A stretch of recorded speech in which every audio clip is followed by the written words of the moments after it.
अनंत T दे refresh हमी।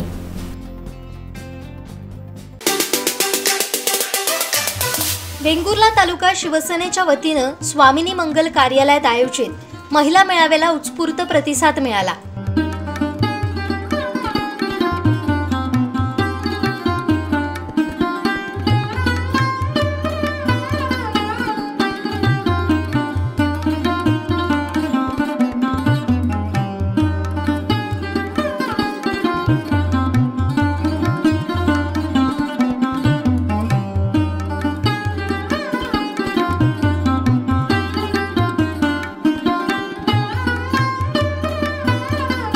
या मेळाव्याचं उद्घाटन शिवसेना महिला जिल्हा प्रमुख ॲडव्होकेट नीता सावंत कविटकर, सावंतवाडी महिला तालुका संघटिका यशस्वी सौदागर, वेंगुर्ला शहर संघटिका ॲडव्होकेट श्रद्धा परब बाविस्कर, तालुक्यातील इतर महिला पदाधिकारी यांच्या हस्ते दीपक प्रज्वलन करून करण्यात आलं।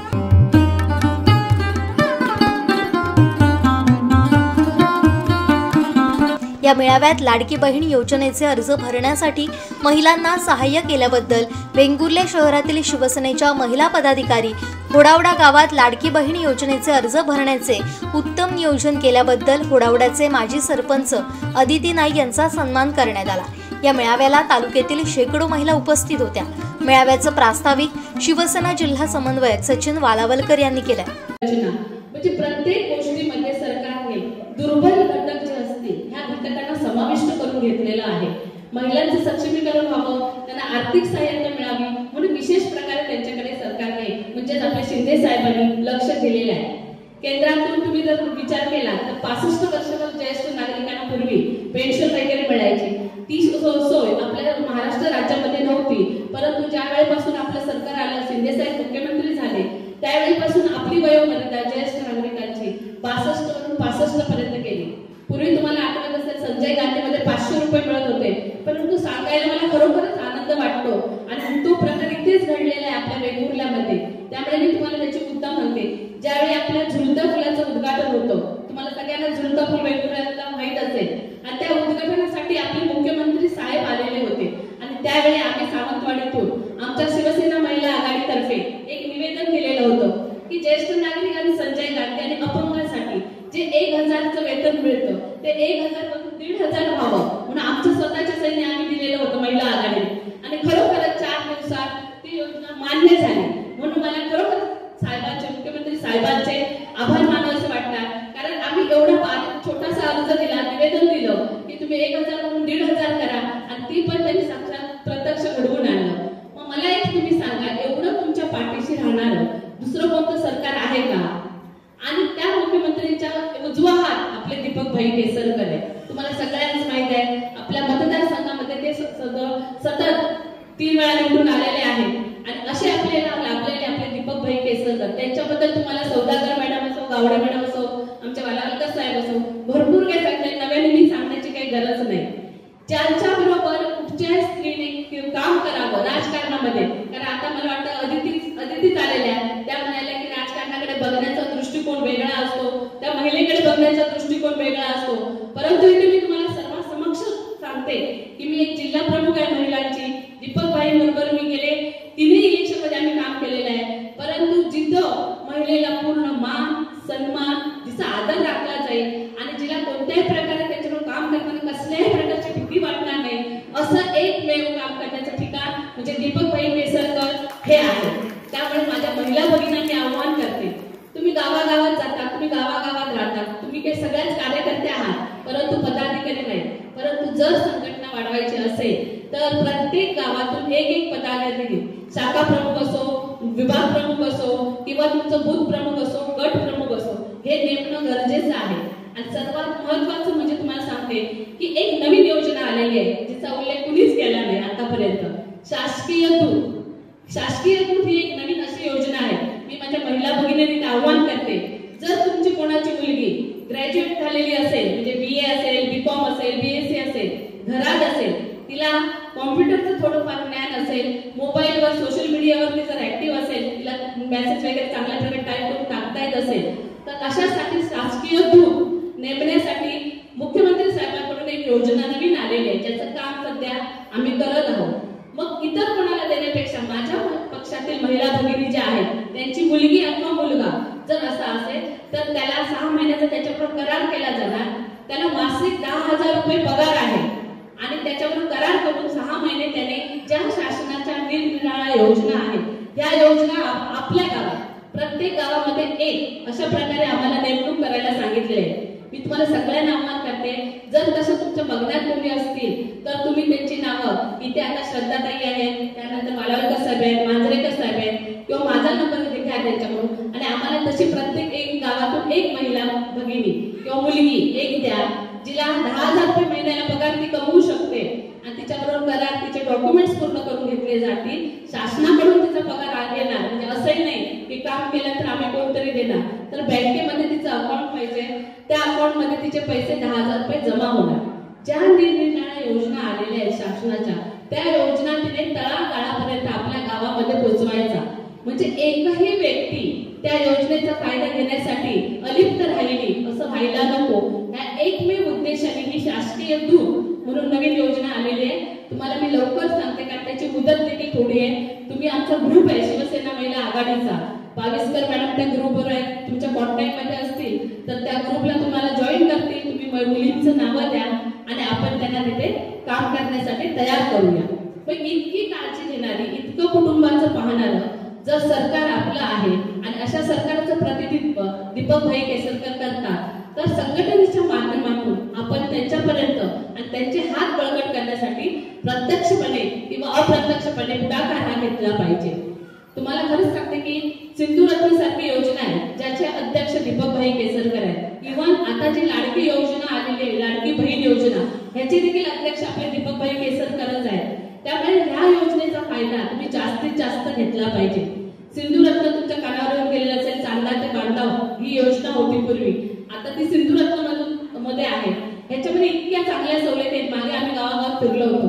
तुमच्या गावात जे नैसर्गिक साधन संपत्ती असेल उपलब्ध, त्या साधन संपत्तीच्या आधारावर एखादा व्यवसाय जर तुम्हाला करायचा असेल तर त्या व्यवसायासाठी 80% सवलत, 80% कर्ज बँकेमार्फत तुम्हाला मिळालं जातं.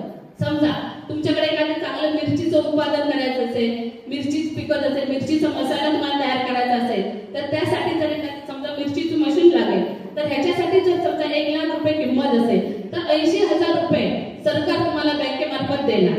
तुमचा फक्त बचत गट पाहिजे. जो बचत गट आहे त्या बचत गटाला तुमच्या 7 महिला असतील, 10 महिला असतील, त्या सर्व महिलांना व्यवसाय करण्यासाठी तयार पाहिजे आणि त्या बचत गटाच्या आधारावर तुम्हाला हे कर्ज दिलं जाणार.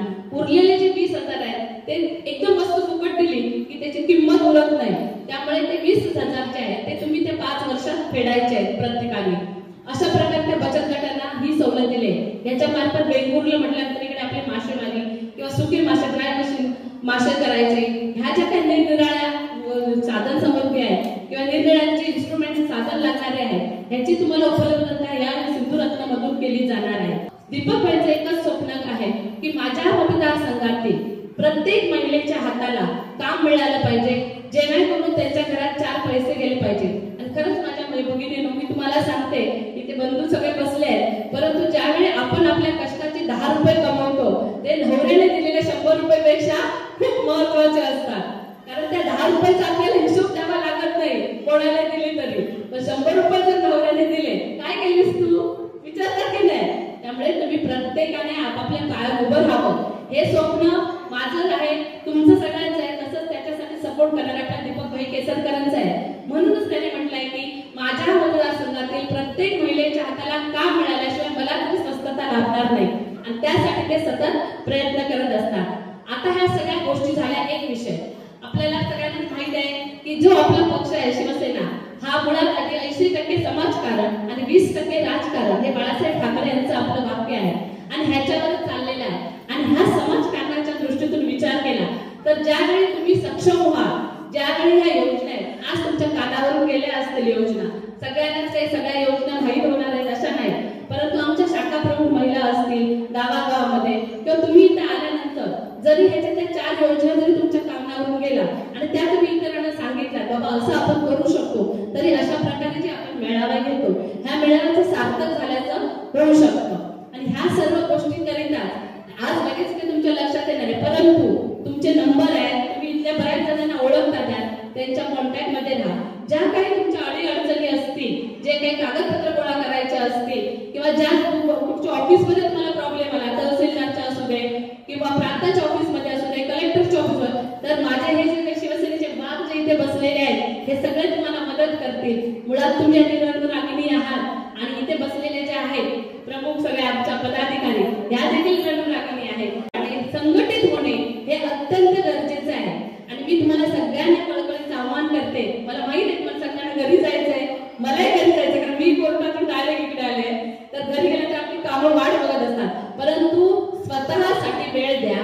स्वतःचा विकास होताना इतरांचा, आपल्या महिला भगिनी दुर्बल आहेत त्यांचा विकास कसा होईल. एखादी माता भगिनी असेल जिच्यापर्यंत संजय गांधी सारखी योजना गेलेली नसेल, तिला बघणारा कोणच नसेल, तर तिच्याकडे वयस्कर योजना म्हणून नवीन आहे, ज्येष्ठ नागरिकाची आहे, विधवा योजना आहे, ह्याच्या मार्फत तिच्यापर्यंत पोहोचा.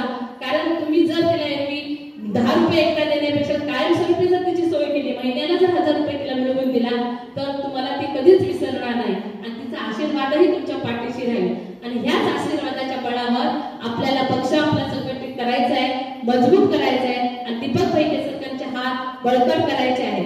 तेव्हा मी सगळ्यांना तुम्हाला कळकळीचं आव्हान करते. तुम्ही सगळेजण, तुमची सगळ्यांची नावं आहेत, तुम्ही सगळ्यांना काही प्रॉब्लेम असेल तर तुम्ही आमचे जे आहेत मांजरेकर साहेब तालुका अध्यक्ष त्यांना तुम्ही गाठा, वालाळकर साहेब आहेत त्यांना भेटा, किंवा शहरात असेल तर रेणू साहेब आहेत, या सर्वांशी कॉन्टॅक्ट करा. तुमच्या अडीअडचणी सांगा, मी नक्कीच त्यांच्यामध्ये तुम्हाला शब्द देते. कोणतीही अडचण आली तरी ते तुमच्या अडचणी दूर करतील, तुमच्या पाठीशी सदैव भाऊ म्हणून राहतील. लाडकी योजना, बहीण लाडकी जी योजना आहे याचा आता पहिला हप्ता रक्षाबंधनच्या दरम्यान येणार आहे. जिथे मुख्यमंत्रीच आपला भाऊ आहे तिथे आपल्याला घाबरण्याचे कारण काहीच नाही. त्यामुळे तुम्हाला जर हे शासन हवं असेल तर असेच मुख्यमंत्री जे सदैव आपला विचार करतात, आपल्या पाठीशी राहतात, अशांच्या पाठीशी आपण राहणं गरजेचं आहे. आणि मला इथे सांगताना खूप आनंद वाटतो, कारण एक स्त्री जी असते ह्या स्त्रीच्या भोवती सासर माहेर हे 2 नाती जोडलेली असतात, 2 घरं जोडलेली असतात. तिची बहीण असते, तिची नणंद असते, तिची जाव असते, तिची वहिनी असते, तिचा भाऊ असतो, तिचा दीर असतो, कितीतरी आहे, तिचे वडील असतात, सासरे असतात, सासू असते, आई असते, म्हणजे किती कुटुंब ती जोडते. तिची मुलगी लग्न होऊन गेली तर ते घर जोडते. मग अशा मला सांगा, अशा पुरुषापेक्षा स्त्रियांकडे नाती असतात आणि दिवस रात्र आपण त्याच्यावर काय कसं फोनवर बोलण्यापेक्षा बघ लाडकी लेकीचा फॉर्म भरलीस का, लाडक्या बहिणीचा फॉर्म भरलीस का असं विचारा, जेणेकरून त्यांनाही मदत होईल, त्यांच्यापर्यंत हे जाईल. आणि आपला जो मतदारसंघ आहे, या मतदारसंघामध्ये जी तुमची नातेवाईक असतील त्यांना फोन करा, त्यांनाही विचारा बहिणींना. आणि म्हणूनच मला सांगायला खूप खूप अभिमान वाटतो की जो आपला सावंतवाडी मतदारसंघ आहे याच्यामध्ये महिलांची संख्या जास्त आहे मतदारांची, आणि त्याचं लीड आपल्याला पुढे ज्यावेळी दीपक भाईंचे इलेक्शन येईल, त्यांच्या पाठीशी उभं राहण्याची गरज पडेल, त्यावेळी तुम्ही सगळ्यांनी मिळवून दिलं पाहिजे. मी तुमच्या प्रत्येकाच्या घरी कधी ना कधी यांच्या मार्फत येईनच. काही अडचणी असतील तर माझा नंबर यांच्याकडे तुम्ही घ्या, तुम्हाला सदैव मदत करण्याची माझी तयारी आहे. तर मी तुम्हा सर्व महिलांना, तुमच्यातील अनेक महिला आहे माझ्या, मला आईसारखे आहेत, काही भगिनी मला बहिणीसारख्या आहेत, तर अगदी मैत्रिणीसारख्या तिथे काही महिला तुमच्यात आहेत. तर तुम्हा सर्वांना मी एकच सांगेन की चूल आणि मूल सांभाळणारी महिला जेव्हा समाजामध्ये आपलं काहीतरी कौशल्य दाखवण्याचा प्रयत्न करते, आपल्यातील कला दाखवण्याचा प्रयत्न करते, त्यावेळी असं सरकार हवं असतं की जे स्त्रीला भक्कम करेल, खंबीर करेल.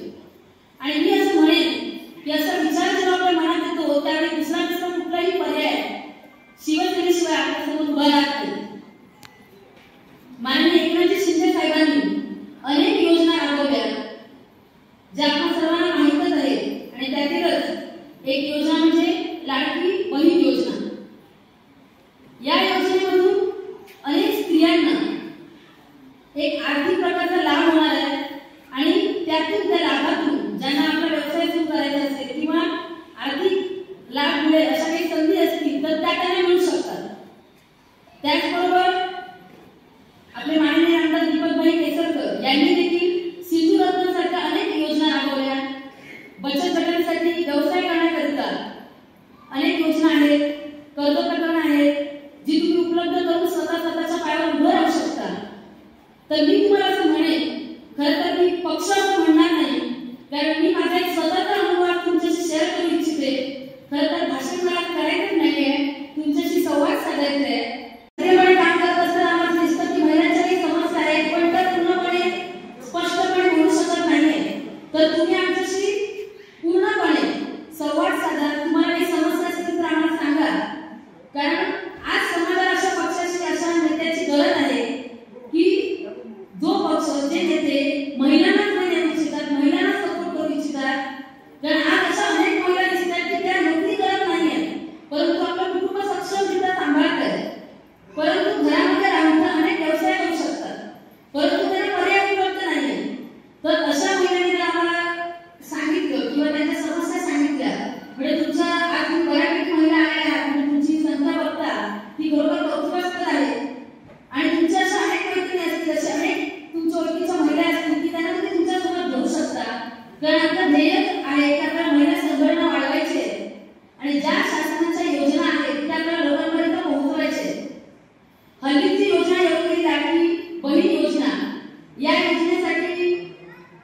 आणि मी असं म्हणेन की आज मी जे शहर प्रमुख म्हणून इथे बोलत असले तरी मी सर्वांचं प्रतिनिधित्व करते. मी एकटी आज इथे बोलत नाहीये, तर पूर्ण महिला संघटना बोलते. आपण जर आज विचार केला, आजची जर परिस्थिती बघितली तर शिवसेनेचे जे विचार आहे, महत्व कशाला असतं? माझी मुलगी आहे, ठीक आहे, माझ्या मुलीला माझ्या पश्चात माझे दागिने आहेत, कपडे आहेत, वस्तू आहेत, सगळं आहे, ते माझ्या पश्चात माझ्या मुलीला मिळणार आहे, कायदा आहे तो. परंतु माझे जे विचार आहेत, मी जे बोलते, माझ्या मनातले जे विचार आहेत, ते विचार माझी मुलगीच अंमलात आणेल असं नाही. मी शिक्षिका आहे, माझे विद्यार्थी मी घडवते. माझ्या विद्यार्थ्याचा एखादा विद्यार्थी जसं मी समाजकार्यात जाते तसं जर तो समाजकार्य करत असेल तर मला असं वाटेल की माझ्या मुलीपेक्षा तो खरा वारसदार आहे. आणि तसा जर विचार केला तर आज खरे वारसदार हे मुख्यमंत्री आपले एकनाथ शिंदे साहेब आहेत. कारण ते जो आपल्या बाळासाहेब ठाकरेंचा विचार आहे ते विचार घेऊन पुढे चाललेले आहेत. आणि दुसरी गोष्ट मला असं सांगायचं आहे की आपल्या सगळ्यांचं भाग्य आहे की दीपकभाई केसरकर साहेब यांच्यासारखं एक नेतृत्व जे सुसंस्कृत आहे, जे सुशिक्षित आहे, ज्याला ज्ञान आहे आणि ज्याला पैशाची गरज नाही, जो पैशासाठी राजकारणात आलेला नाही, तर त्याच्या पिढ्यानपिढ्या श्रीमंत आहे. सावंतवाडीत कुणालाही जाऊन विचारा, त्यांच्या आजा पणजाच्या काळापासून त्यांची कोट्यावधीची प्रॉपर्टी होती, पैशासाठी त्यांना राजकारणात यावं लागलेलं नाही. तर भाई जे काम करतात हे आपला जो भाग आहे, आपला कोकण आहे, आपला सावंतवाडी आहे, आपला वेंगुर्ला आहे, आपला दोडा मार्ग आहे, त्यातल्या प्रत्येक व्यक्तीला त्याचे अधिकार मिळावेत, त्याच्यापर्यंत विकास पोचावा, याच्यासाठी भाई काम करत असतात. असे तुम्हाला सगळ्यांना माहीत असेल, मी तर आता सरपंच होऊन 1.5 वर्ष झाले. 1.5 वर्ष मी भाईला खूप जवळून बघते. भाईची जी तळमळ आहे ती मी बघितलेलं आहे. मग ते अगदी ख्रिश्चन कम्युनिटीच्या चर्चच्या वरती पडलेलं झाड असू दे, किंवा एखाद्या मशिदीवर पडलेलं एखादे असू दे, किंवा एखाद्या व्यक्तीचं व्यक्तिशः नुकसान झालेलं असू दे, किंवा दुकानदारांची दुकानं जळलेली असू दे, भाई तिथे धावतात. भाईला शक्य नसेल तर भाई स्वतःचं नाव सांगतात. कितीतरी वेळा मी बघितलेलं आहे सुनील दादांना तिथे पैसे देऊन जाताना, मी कितीतरी वेळा बघितलेलं आहे आमच्या वाळवकर दादांना तिथे, नितीन दादांना धावत जाताना. तर हे सगळं आहे. हे भाई कुठेही असते तर जशी घास जशी आकाशात उडत असते पण तिचं लक्ष पिल्लापाशी असतं, तसं भाई कुठेही असते तरी भाईचं लक्ष आपल्या सर्वांवरती असतं. आणि म्हणून मी तुम्हाला सांगते, राजकारणामध्ये निवडणुका येत असतात, निवडणुकीला आपण मतं घालत असतो, पण त्यावेळेला आपण असा विचार करायला पाहिजे की आपल्यासाठी कोण लढणार आहे, आपल्यासाठी कोण निधी आणणार आहे, आपल्यासाठी कोण काम करणार आहे. मी माझ्या बंधू आणि भगिनींनो मी तुम्हाला सांगू इच्छिते, मी जेव्हा निवडून आले, अपक्ष म्हणून आले, माझ्या विरोधात कोणी फॉर्म भरला नाही. मी अपक्ष म्हणून आल्यानंतर मी भाईंबरोबर गेले. त्याचं कारण असं होतं की मी भाईंचा स्वभाव बघितला, भाईंचं काम बघितलं. माझ्या असं लक्षात आलं की बाई निस्वार्थपणे लोकांसाठी काम करतात. माझ्या गावाला अनेक वर्ष, 25 वर्ष माझ्या गावामध्ये रस्ते जागेवर आहेत की नाही एक कळण्या इतपत रस्ते नव्हते. बाईने माझ्या गावाला 5 रस्ते दिले. बाईने माझ्या गावासाठी, माझ्या जी ग्रामपंचायतीची जागा आहे ते वरती सगळं गळत होतं, तर त्याच्यासाठी मला मदत केली. माझ्या अनेक गोष्टी गावासाठी करण्यासाठी बाई नेहमी तत्पर राहिले. आणि म्हणून मला कुठेतरी वाटलं की जो मनुष्य, जी व्यक्ती आपल्यासाठी कष्ट करते, आपल्यासाठी उभी राहते, आपल्या गावातल्या प्रत्येक व्यक्तीबद्दल जिला आत्मीयता वाटते, मग ते कुठले सणवार असू दे. माझ्या गावातले जे सगळे जे रिक्षावाले आहेत तर त्या रिक्षावाल्यांचा उद्या सण कसा होणार याची जाणीव ठेवून त्या रिक्षावाल्यांसाठी बाई तिथनं खाऊ पाठवतात, पैसे पाठवतात. प्रत्येक गावातली चूल पेटली पाहिजे म्हणून गणपतीच्या वेळेला त्यांच्याकडे वस्तू आपण लक्ष ठेवून आमच्यापर्यंत पोहोचवतात. प्रत्येकाची काळजी घेतात. आणि त्याच्यामुळे मी तुम्हाला सांगते की बाईंचं आपल्यावरती लक्ष आहे.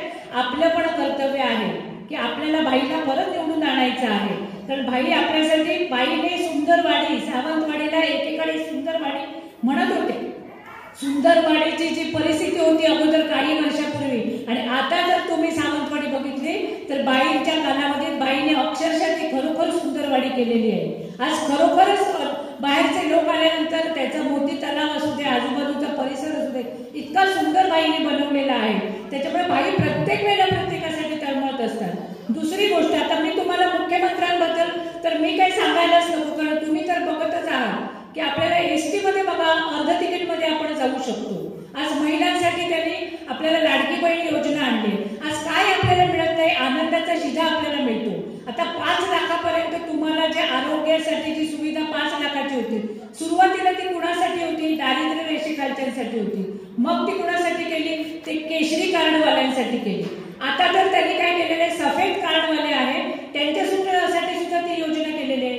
टप्प्याटप्प्याने तुम्ही बघत चला. टप्प्याटप्प्याने जर तुम्ही बघितलं तर रोज रोज नवीन नवीन योजना आपल्यासाठी येत आहे. आता वृद्धश्रीसाठी ज्या योजना आहेत, 60-65 वर्षाच्या माणसाला तुम्हाला जर कानातलं यंत्र पाहिजे, तुम्हाला जर चालायला येत नाही तर तुम्हाला वॉकिंग स्टिक पाहिजे, व्हील चेअर पाहिजे, तुम्हाला डोळ्याचा चष्मा पाहिजे, वयस्क व्यक्तीला काय पाहिजे, एक फॉर्म भरायचं सगळं तुम्हाला मिळतं. आज जे वयोवृद्ध 60च्या वरचे लोक आहेत त्यांच्यासाठी आता तुम्हाला धर्मस्थळांना भेट देण्यासाठी, यात्रेला जाण्यासाठी सुद्धा कोण विचार, आपली मुलं आज विचार करत नाही. आपल्या आई बापाला कुठेतरी आपण एखाद्या धर्मस्थळावर न्यावं हे विचार त्यांच्या मनात येत नाही. पण आमचे मुख्यमंत्री याचा विचार करतात, आपले दीपकभाई याचा विचार करतात. आज आपल्याला मोफत मध्ये ठेवलेली आहे यात्रा, यात्रेचा पूर्ण खर्च, त्याचा एक फॉर्म भरायला पाहिजे. तुमचं मी तुम्हाला एक सांगते, तुम्ही मला माहित नाही किती जण गावामधले आहात आसपासच्या, तर तुम्ही गावातले असाल तर तुमच्या ग्रामपंचायतमध्ये जा. तुमच्याकडे सगळ्या योजना आलेल्या आहेत. त्या योजना फक्त तुम्ही जाऊन तिथं फॉर्म भरणं गरजेचं आहे. दादाने मगाशी सांगितलं सिंधुरत्न योजना आहे, चांदा ते बांधा योजना आहे, अनेक योजना आहेत. तुम्ही शेतकरी असाल तर पिकाच्या तुम्हाला योजना आहेत. मुख्यमंत्री योजना 6,000 रुपये मिळतात महिन्याला, 1,000 रुपये. आणि किसान योजना जी पंतप्रधान योजना आहे ती तर तुम्हाला 6,000 म्हणजे 12,000 वर्षाला कोण घरात बसून देणार आहे सांगा. तुम्हाला प्रत्येक गोष्टीच्या योजना आहेत, फक्त त्या आपल्यापर्यंत पोहोचत नाही. म्हणून मी तुम्हाला सांगते, हे बघा, आपण एक कुटुंब आहोत. मी इथल्या प्रत्येक महिलेलाही सांगू इच्छिते, तुमचं माहेर आहे प्रत्येकाचं, होय की नाही? तुम्ही सुखदुःखासाठी काही असेल तर कुठे धावता? माहेरी धावता. मग आपला हा शिवसेना पक्ष आहे, हे आपलं दुसरं माहेर आहे, लक्षात ठेवा. तुमच्या माहेरी जायला तुम्हाला वेळ लागेल, परंतु आपले हे दादा आणि आपल्या ज्या बहिणी बसलेल्या आहेत त्या एका फोनवरती धावत येतात. मला अनुभव आहे. हे सगळे जे बसले ते आपले माहेर आहे, लक्षात ठेवा. तुम्ही सगळ्या एकामेकाच्या माहेरी एकमेकाशी जोडलेले आहात. आपण शिवदूत किंवा आपण सगळे शिवसैनिक या एका नात्यात एकत्र बांधलो गेलेलो आहे. आपली एक साखळी व्हायला पाहिजे. म्हणून गावागावामध्ये आपण शिवदूत करतो. गावागावात आपण शिवसेनेच्या शाखा केलेल्या आहेत. तिथे शाखा प्रमुख आहेत. आपल्या तुम्ही शिवदूत आहात. त्याच्यानंतर त्याच्या संघटिका आहेत. वरती तुमचे तिथले प्रमुख आहेत. त्याच्यानंतर तुमचे तालुका प्रमुख आहेत, तुमचे विभाग प्रमुख आहेत. ही सगळी साखळी आहे, लक्षात घ्या. आणि ही साखळी एकमेकांचा हात हातात घेऊन आपल्याला उभं राहायचंय, एकामेकाला मदत करायची. आपल्याला आपलं स्वतःचं सुद्धा कुटुंबाचं भलं करताना आपल्या शेजारची बहीण, आपल्या शेजारचा भाऊ, तो पण जेवतोय का नाही, त्याला काही मिळतं की नाही, याचा सुद्धा विचार आपण करायचा आहे. शेवटी आपला शेजारी पण सुखी असला पाहिजे, आपली मित्रमैत्रिणी पण सुखी असली पाहिजे, त्यांचाही विचार गावामध्ये आपल्याला करायचा आहे. त्याच्यामुळे इथून गेल्यानंतर फक्त हे पदाधिकारी आहेत असं नाही. तुमच्यातली खाली बसलेली आज जी इथे उपस्थित व्यक्ती आहे ती शिवसेनेवर प्रेम करते म्हणूनच इथे उपस्थित आहे. त्याच्यामुळे तुमच्यातला प्रत्येक व्यक्ती हा पदाधिकारी आहे. अमक्याने केलं, मी नाही केलं असं नाही. तुमची प्रत्येकाची जबाबदारी आहे, लक्षात ठेवा. तुम्ही गावामध्ये गेल्यावरती, मी सुद्धा एक शिवसैनिक आहे, मी पण बाईंचा एक शिवसैनिक आहे, कट्टर शिवसैनिक आहे, आणि मी पण एक पदाधिकारी आहे, हे विसरायचं नाही. आणि त्याच्यासाठी पुढच्या येणाऱ्या निवडणुकीमध्ये आपल्याला आता कामाला लागायचं आहे. आपल्याला फक्त निवडणुकीमध्ये लढायचं एवढंच आपलं ध्येय नाही आहे. आपल्याला आपलं गाव चांगलं करायचं आहे, आपली वाडी चांगली करायची आहे. आपल्या वाडीतले जे प्रश्न आहेत, पाण्याचे असू देत, लाईटचे असू देत, इतर कसले असू देत, ते सगळे प्रश्न आपण एकत्र येऊन सोडवायचे आहेत. आपल्या पक्षामध्ये अनेक सरपंच आहेत जे आपल्या पक्षाचे शिवसैनिक आहेत. आपले अनेक पदाधिकारी आहेत, ते आपल्याला मदत करणार आहेत. भाई आपल्याला मदत करणार आहेत. आपल्याला मुख्यमंत्री शिंदे साहेब मदत करणार आहेत. आपल्याला आपले उद्योगमंत्री आपले स्वतःचे आहेत. अनेक इतर जे युतीमध्ये जे इतर काम करतायत तेही सगळे आपले सहयोगी आहेत. तेही आपल्यावर बऱ्यापैकी प्रेम करतात, कारण आपण युतीचा धर्म पाळलेला आहे. जेव्हा आपल्याला खासदार म्हणून नारायण राणे जेव्हा उभे राहिले तेव्हा सुद्धा आम्ही एवढ्याच पोटतिडकीने फिरत होतो. त्यामुळे नारायण राणे साहेब सुद्धा आपल्या बरोबर आहे. आपले सगळेजण आपल्या बरोबर आहेत. आपलं काम कुठेही अडणार नाही. फक्त आपली एकी महत्वाची आहे. मी पुन्हा एकदा तुम्हाला विनंती करेन, तुमच्या गावामध्ये तुमचा शिवसेनेचा पक्ष आहे तो मजबूत करा. सगळ्यांनी एक व्हा आणि काही अडचणी असेल आम्हाला जेवढं शक्य होईल आम्ही तुमच्यापर्यंत पोहोचू. पण सगळ्यांनी मिळून आपण भाईंचे हात बळकट करायचे आहे. कारण आज आपल्याकडे शिक्षण मंत्री पद आहे. पुढच्या ह्या निवडणुकीनंतर सुद्धा आपल्याला आपली व्यक्ती त्याच्या मोठ्या पदावर दिसली पाहिजे. पाहिजे, आपल्याला मंत्रिपदावर दिसली पाहिजे. कारण जर मंत्रिपद नसेल तर आपल्या गावामध्ये, आपल्या सिंधुदुर्गमध्ये, आपल्या वेंगुर्ला तालुक्यात, आपल्या सावंतवाडी तालुक्यात निधी कोण आणणार? आपली व्यक्ती निधी आणायला पाहिजे ना. मग त्याच्यासाठी आपल्याला आपल्या व्यक्तीलाच निवडून देणं गरजेचं आहे. त्याच्यामुळे बाईंना विसरू नका. बाई आपल्यावर प्रेम करतात, आपणही बाईंवर प्रेम केलं पाहिजे आणि पक्षासाठी आपणही प्रत्येकाने वेळ दिला पाहिजे. आमचा सर्व पक्ष, आमचे सर्व पदाधिकारी, आपले सगळे हे भाऊ आणि बहीण आहे, ते नेहमी तुमच्या पाठीशी आहे. प्रत्येक पदाधिकारी आपल्या परीने काम करत असतो आणि हे काम करण्याची प्रेरणा ही दीपकबाईंच्या माध्यमातून प्रत्येक पदाधिकाऱ्याच्या अंगी उतरते. मग नेमकं काम म्हणजे काय करायचं आहे, या कामाचा माध्यम काय असणार आहे, तर खऱ्या अर्थाने तालुकानिहाय, गावनिहाय, शहरनिहाय आपल्या पक्षाचे पदाधिकारी, आपल्या पक्षाच्या संघटना, आपल्या पक्षामध्ये काम करणारे सर्व कार्यकर्ते हे सातत्याने लोकांमध्ये केले पाहिजे. लोकांची सुखदुःख आपण समजून घेतली पाहिजे. तरच खऱ्या अर्थाने आपण शिवसेना पक्षाचे पाईक आहोत, शिवसेना पक्षाचे कार्यकर्ते आहोत म्हणून लोकांना सांगू शकतो. आपण सर्वांना ज्ञात असेल की अनेक वर्ष शिवसेनेच्या पक्षामधून सातत्याने अन्यायाच्या विरुद्ध उभं राहणं हे काम शिवसेना पक्षाच्या माध्यमातून सुरू आहे. कोणताही कार्यकर्ता असो, कोणताही पदाधिकारी असो, तो मग कोणत्याही पक्षाचा असो, सर्वांना माहिती आहे की अनेक वर्ष हिंदू हृदयसम्राट बाळासाहेब ठाकरे यांनी या महाराष्ट्रामध्ये प्रत्येक शिवसैनिकाला शिवसेना म्हणजे पद दिलेलं आहे. ते अखंड स्वरूपाचं पद आहे. शिवसेनेपेक्षा शिवसेनेमध्ये कोणतंही मोठे पद नाही, हे वेळोवेळी सर्वांनी पाहिले. म्हणूनच एक शिवसैनिकाचा पाईक म्हणून, एक शिवसैनिकाचा कार्यकर्ता म्हणून सातत्याने लोकांच्या मध्ये जाण्याचं काम हे बाळासाहेबांनी प्रत्येक शिवसैनिकाला शिकवलं. आपल्या सर्वांना माहिती आहे शिवसेनेची पहिली सत्ता या महाराष्ट्रामध्ये आली, एकदा आली, दोनदा आली. शिवसेना भाजपची युती होती, आजही आहे. परंतु जर का लोकांवर अन्याय होत असेल, लोकांमध्ये एखाद्या कामाबद्दल, एखाद्या योजनेबद्दल जर लोकांना न्याय मिळत नसेल, तर सत्ता जरी असली तरी रस्त्यावर उतरलं पाहिजे हे बाळासाहेबांनी सर्वांना शिकवलेलं आहे. आणि हेच सातत्याने शिवसेनेचा पदाधिकारी असेल, शिवसेनेची महिला असेल, गेली अनेक वर्ष याच भूमिकेतून काम करतात. मग नेमकं आम्ही काय करायचं आहे, नेमकं आपण लोकांसाठी काय करायचं आहे, नेमकं आपण जनतेसाठी काय करायचं आहे, हे शिवसेनेच्या पदाधिकाऱ्यांनी, शिवसेनेच्या संघटनांनी, हे आमच्या सर्व महिला भगिनींना, आमच्या सर्व शिवसेनेच्या कार्यकर्त्यांना, युवतींना सांगायला पाहिजे. म्हणून आपण हा आज मेळावा घेतोय. खरं तर या मेळाव्याचं नियोजन झाल्यानंतर, हा मेळावा घेण्याचं नक्की झाल्यानंतर मी दीपकबाईंच्या पण कानावर घातलं. त्यांना म्हटलं की असं असं शिवसेनेच्या माध्यमातून आम्ही सर्व पदाधिकारी आज वेंगुर्ला तालुक्याचा मेळावा घेतोय, आपली उपस्थिती प्राथमिक आहे. पण आपल्या सर्वांना माहिती दीपकबाई जरी या मेळाव्याला आले नसले, सातत्याने महाराष्ट्राच्या लेवलवर अनेक विकासात्मक कामं आहेत. आपल्या सर्वांना माहिती आहे इलेक्शन जवळ येत आहे, सातत्याने अनेक फंड, अनेक निधी हा आपल्याला खर्च करायचा आहे. मग सातत्याने हा निधी खर्च करण्यासाठी वेगवेगळ्या डिपार्टमेंटमध्ये बैठका घ्याव्या लागतात. मग ते सचिव असतील, उपसचिव असतील, वेगवेगळे डिपार्टमेंट असतील, संयुक्त विद्यमाने हे बजेटचं खऱ्या अर्थाने सक्सेस करायचे असतील, खऱ्या अर्थाने लोकांना समर्पित करायचे असतील, तर या सर्व बैठकांचं सत्र सातत्याने मंत्रालयात सुरू आहे. आज सुद्धा सावंतवाडी तालुक्यातील गेळे, चौकुळ या संदर्भातले अनेक लोकांचे प्रश्न गेले अनेक वर्ष प्रलंबित आहेत. ते प्रश्न सोडवण्यासंदर्भातली सन्माननीय मुख्यमंत्री महोदयांकडे एक बैठक आजही सुरू आहे, आताही सुरू आहे.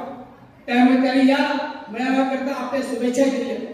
भविष्यामध्ये ज्या ज्या गोष्टी माझ्या मतदारसंघातील महिला भगिनींना, मग त्या महिला बचत गट असतील, वेगवेगळी महिलांची मंडळं असतील, सांस्कृतिक केंद्र असतील, सर्वांना आपल्याला मदत करायची आहे, त्यांच्यापर्यंत पोहोचायचं आहे। आपण सर्वांना ज्ञान गेली अनेक वर्ष, मी तर गेली 20 वर्ष पाहतोय, मग कोणताही सण असो, तो गणपती असेल, दिवाळी असेल, दसरा असेल, सर्व सणांना सर्वपरी मदत करण्याचं काम हे दीपकबाईंच्या माध्यमातून गेले अनेक वर्ष चालू आहे। आणि ही मदत करत असताना कोणताही भेदभाव समोर न ठेवता लोकांच्या करता, लोकांची सुखदुःख समजून घेण्याकरता सातत्याने लोकांच्या मध्ये वावरणारा एक नेता म्हणून आपले दीपकबाई आहेत। आपल्या सर्वांना माहिती आहे, महाराष्ट्राच्या शिक्षण मंत्री म्हणून कारभार हातामध्ये घेतल्यानंतर मुख्यमंत्री असतील, उपमुख्यमंत्री असतील, त्याच्यानंतर 3 नंबरचं जे काय भूमिका बजावण्याचं काम हे आज महाराष्ट्राच्या लेवलवर दीपकबाई करतात। त्याबद्दल आपल्या सर्वांना त्याचा स्वाभिमान आहे, मान आहे। आमची मान अतिशय उंचावते की दीपकबाई सातत्यानं ज्या ज्या गोष्टी लोकांसाठी करतात त्याच्या मागे सर्व डिपार्टमेंटचे मनुष्य दीपकबाईंच्या मागे उभे असतात। त्यांचा स्वभाव असा आहे की सातत्याने लोकांच्या समोर नम्रपणे उभं राहणं, तो मग किती मोठा असो किंवा किती छोटा असो, हेच त्यांचा स्वभाव सर्वांना घेऊन घेतो। म्हणूनच जास्त वेळ घेत नाही, महिला वर्गाला जास्त वेळ बोलायचं आहे। मी आपल्याला एवढं सांगण्यासाठी उभा आहे की आज तालुक्यामध्ये आपल्याला दीपकबाईंच्या मागे योजनेच्या माध्यमातून सर्व गोष्टी या तालुक्यामध्ये बचत गटांना आपल्या सर्वांना माहिती आहे, सिंधुरत्न, चांदा ते बांधा या योजनेत अनेक महिलांना आपण रोजगार दिलेला आहे। त्यांना रोजगार करण्यासाठी सातत्याने त्यांच्यापर्यंत पोहोचलेलो आहोत। अनेक महिला त्या करत आहेत, काही जणांचा प्रोजेक्ट चालू आहे, काही जण त्याच्यामध्ये अजूनही विचारपूस करतायत। मग या सर्व गोष्टी तर सातत्याने चालू ठेवायच्या असतील, सातत्याने लोकांच्या समोर जावं लागत असेल तर खऱ्या अर्थाने याच्या मागे दीपकबाई सुद्धा, दीपकबाईंचं नेतृत्व हे आपल्या सातत्याने आपल्या समोर आहे, हे आपल्याला सर्वांना माहिती असलं पाहिजे। आमचे दिवसभरातले सर्व अपडेट्स, ताज्या घडामोडी आणि थेट लाईव्ह पाहण्यासाठी सबस्क्राइब करा, लाईक करा कोकणचं नंबर 1 महा चॅनल कोकण 7 लाईव्हचं YouTube चॅनल।